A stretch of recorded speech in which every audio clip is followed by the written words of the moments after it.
So we've been talking about using the standard deviation as a ruler for that normal model when you have symmetric and unimodal data that follows a very special empirical rule of 68, 99, 95, 99.7%. But what happens if it's not one of those nice standard deviations? What do? Well, you can do it by hand, which is what most of the colleges do, and which is what you would have done in Algebra 2, but the great thing about AP Statistics is that's not a requirement for us. So if a data does happen to fall where it's not exactly 1, 2, or 3 standard deviations, we can still figure out what the probability is that we're either between or less than or greater than that specific value. And we do that by using normal percentiles. In your textbook, I believe it's Table Z in Appendix D. That might be with the old textbook, though, so you might want to look. We do have a normal percentile table, just like you would have used in Algebra 2. But our calculators, and specifically our TIs, are well equipped to do this for us. And there's several other extremely powerful statistics packages that will do that as well. Now, in the textbook, Table Z is called your standard normal table, which means that all of the data has been converted to z-scores first. And remember, we calculate z-scores by doing your observed minus your expected or your mean, and then divide that by the standard deviation. Now, when you look at your table, there's a very big hint involved in it, and it's this picture. It might not match this picture, but there are several different ways to show a z-score table. The one our textbook uses and the AP uses is where they will show you a picture with a value and then the area to the left of that value. So what that means is when you calculate your z-score, and you can see here ours is not nice, it's 1.8. You look at the first column and you find your ones and your tens digit, and then you look at the first row and you find your hundredths digit. And then you see where those match, and that tells me then that 96.41% of the area falls to the left. And it's written like this because it's dealing with the idea that this is an area under a curve. And our curve contains 100% of the data, so we look at the area being 1.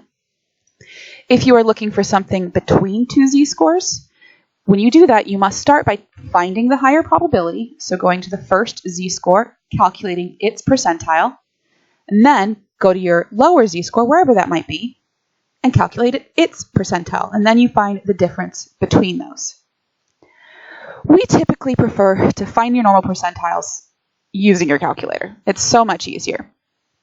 So I can use a calculator to find the probability that we're going to be between negative 0.5 and positive 1 standard deviations to the mean. Now, if you'd like, you can look that up in the table, find the probability that goes with each, and then subtract, but that's a pain in the butt. So instead, what we're going to do is we're going to use our TI calculator. So how you do that is you start by going to second vars. And you can see in here, we're going to be using several of these different distributions. There's normal PDF, which you will never use in this class. So do not, just pretend that's not there. Normal CDF is what we're going to be doing right now. So we're going to choose normal CDF. And what that's going to look like is this. If you have a nicer, newer calculator, it'll prompt you with lower and upper. So in this case, my lower value was negative 0.5. My upper value was 1. And in standard deviations and means for your standard normal, the mean is 0.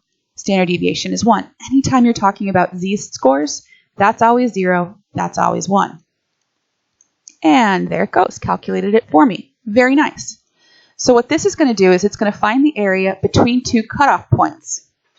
And this is the general command that you're going to be looking at. So if you have one of the older calculators, you just have to remember what order these two go in.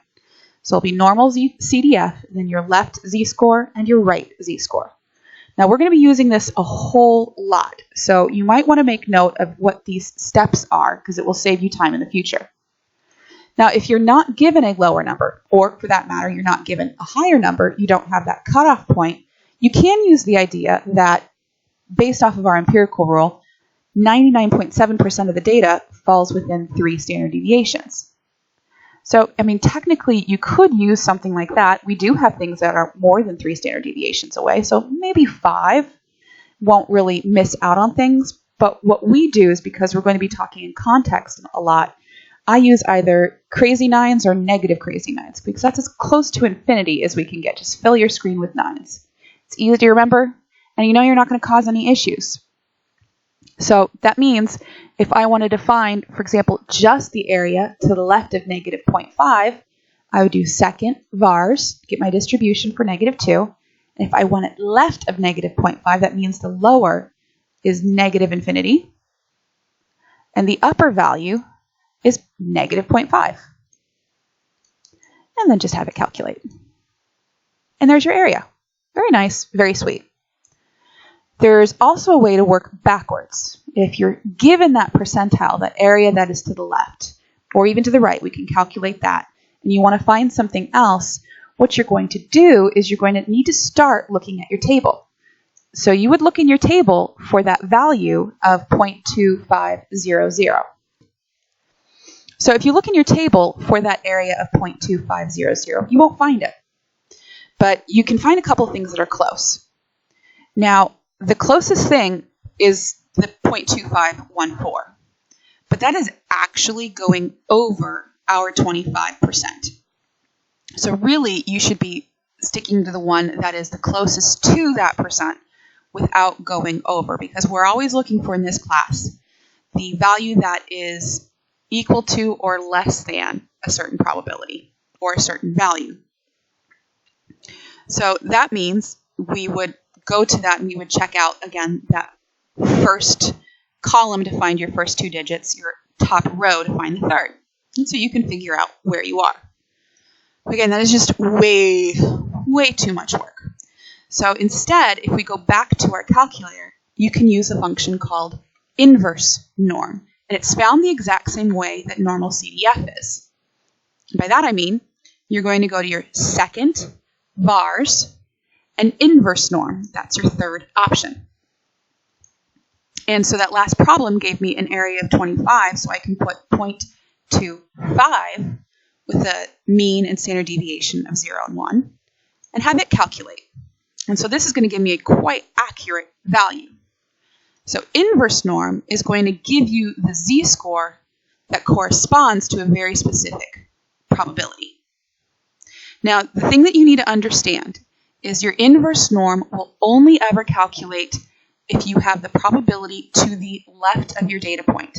So you always want to make sure that you think about that in comparison to what your question's asking. And then what you can do is you can use inverse norm, the percent, and if you're using an older calculator that doesn't give you the options to see the screen, the next number you put comma, mean, comma, standard deviation. So for z-scores, mean is 0 and standard deviation is 1. So generally, a couple main things that I want you to kind of keep in mind, and this is going to wrap it up for us. If you have all of the data, really nice, and you don't even care about z-scores, all you care about is your final answer, you can actually use those values to do everything all at once. So you can do inverse norm, probability to the left, then your given mean and standard deviation. But if you're using that, and that's the same thing is true for your normal CDF, you can give your mean and your standard deviation. When you are dealing with AP grading rubrics, there are some very important requirements, and these are not optional. You always have to describe your distribution. And for us, that's your name, parameters, and calculations. So that's normal, mean of, standard deviation of, and then some sort of a probability statement. So for full credit, you would do something like this. You would say normal, and typically we would actually just write that as n, mu equals 110, sigma equals 25, and then you would put in comma x equals 140. And so the next statement would either be the probability that x is greater than 140. You will have to show the calculation, the hand calculation for how you get a z-score. Z-score is not optional. And then your resulting final problem. And you can either calculate it by hand or with a table. If you don't want to do that, you can draw a picture. A picture would be the normal curve where you place your value and you shade. But when you're doing the normal curve, you have to make sure that you always label it. So what kind of topic it's talking about. You want to make sure you put your standard deviation on it and your mean. This is giving proof because the AP College Board is always looking for proof that you know what you're doing, that you didn't just randomly hit the right answer. So this page here is extremely important. Everything that we're going to be doing, all of our calculations from here on out, you're going to need to name the distribution, your shape, center, spread, so get your parameters in there, and then tell me something about how we did our calculations, and that must always include a calculation of a z-score. So hopefully this will get us to the point where in class we'll be able to do a whole bunch of practice problems. I'm really looking forward to doing this with you guys. Set a good foundation for the rest of the year.